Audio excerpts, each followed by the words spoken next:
What's going on, everybody? This week we're going to be working on shaker style doors. I'm going to show you step by step how we build our shaker cabinet doors. So let's get started.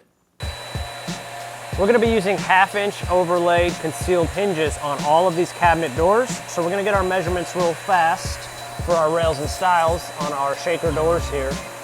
So we are at 15 5/8 of a gap. And a 1/2-inch overlay means that the door, when it's closed, is going to hang over a 1/2 inch on the hinge side. Since we've got our middle split here, I'm going to hang it over a 1/2 inch on both sides. So 15 5/8. This door width, we're going to make 16 5/8. That'll give us a 1/2 inch overhang here and a 1/2 inch overhang on this side. It'll make everything look proportionate and even. We make all of our rails and stiles 2.5 inches wide. So when measuring for our rails, we subtract 5 inches from the total width of the door to account for the stiles on both sides. We'll also be using a router bit that cuts a 3/8 inch groove on both sides of the rail, so we'll have to add 3/4 of an inch to account for that. When building cabinet doors that will be painted, I prefer to use soft maple for the rails and stiles. After sanded nice and smooth, soft maple holds paint very well and no grain shows through when painted. Time to get all of our lengths cut for our rails and stiles on the miter saw.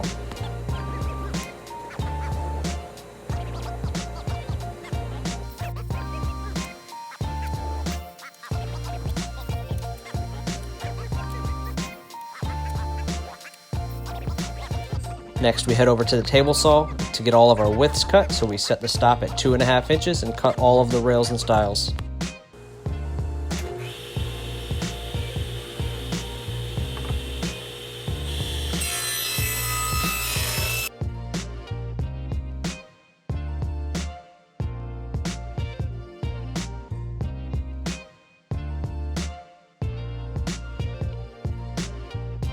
Our stock material comes in at 13/16 thickness, and we want it to be 3/4 of an inch, so we're going to head over to the planer and run everything through once just to knock it down to 3/4 of an inch.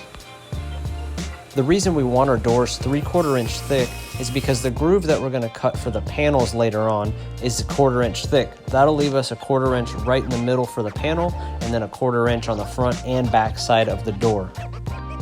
The router bits that we're going to be using are the shaker style and rail set from Whiteside. I'll leave a link in the description below for the exact set that we're going to use.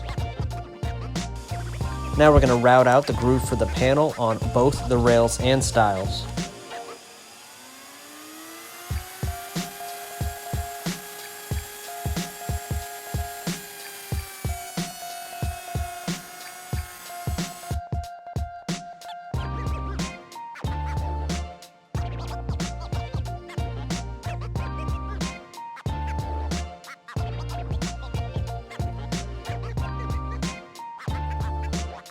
Now that we've got the groove cut out on both the rails and stiles, we're going to swap out the router bit so we can cut out the tongue portion on just the rails. In my opinion, this is the best router set that I have come across for cutting rails and stiles. As soon as you get it set at the depth you want, it takes all of the guesswork out and it gives you a perfect cut every time.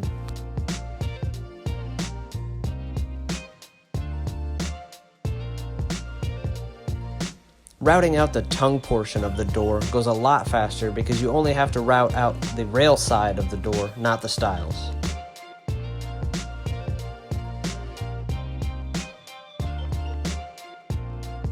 All of our rails and stiles are cut accurately. That whole process took probably about 20 minutes. I prefer to use MDF on the panel section of the doors. It's just a nice, smooth surface to paint. Now is probably the best time to get one final nice sand on the inside of the rails and stiles, because after the panel is in there, it's going to be a lot harder to sand that section. Time to assemble and glue up the doors. So the MDF that we're using here is a little thicker than our normal stuff, so I'm having to give it a little bit of assistance with our rubber hammer, but that's just giving us a nice tight fit. When assembling the doors, be sure to only apply glue to the tongue section on the rails, not the entire length of the stile. This allows for seasonal movement of the wood.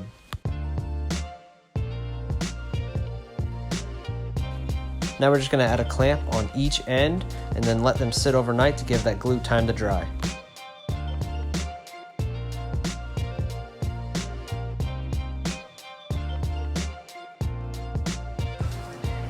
The next morning, we take all the doors out of the clamps, and we're going to hit it with a 120 grit on a Rotex sander. This is just going to knock down any leftover glue lines or any imperfections on the doors.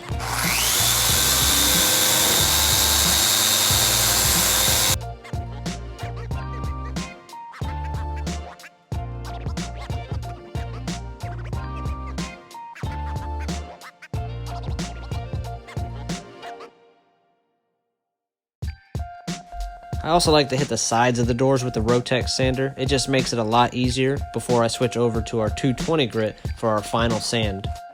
Next, I switch over to random orbital mode and run a 220 grit on the entire door.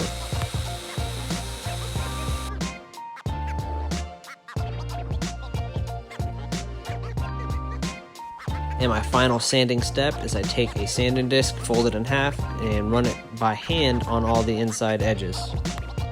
As I mentioned in the beginning of the video, we're going to be using 1/2 inch concealed hinges.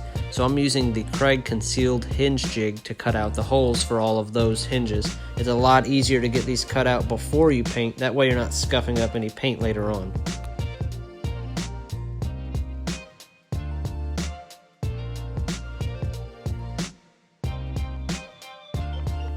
I really like this concealed hinge jig. It's super affordable, it's only like $30, and it gives you nice, accurate, professional looking hinge holes every time.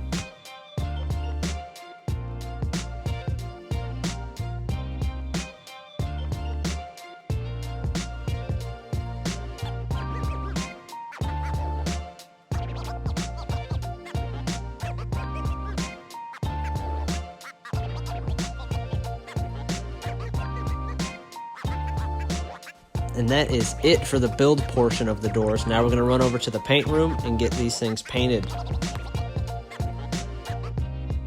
We like to start off with a coat of white primer and then hit 3 coats of emerald urethane by Sherwin-Williams. Be sure to lightly sand in between coats. It really makes a difference in the end result. Next step, we're going to install our 1/2 inch overlay hinges.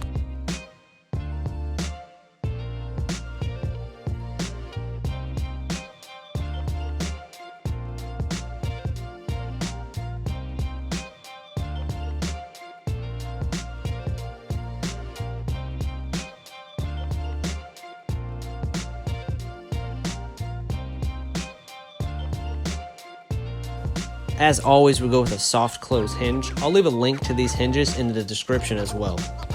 Congratulations on building your shaker style doors. Be sure to subscribe so you can tune into our weekly DIY videos and tips and tricks. We'll see you guys next week.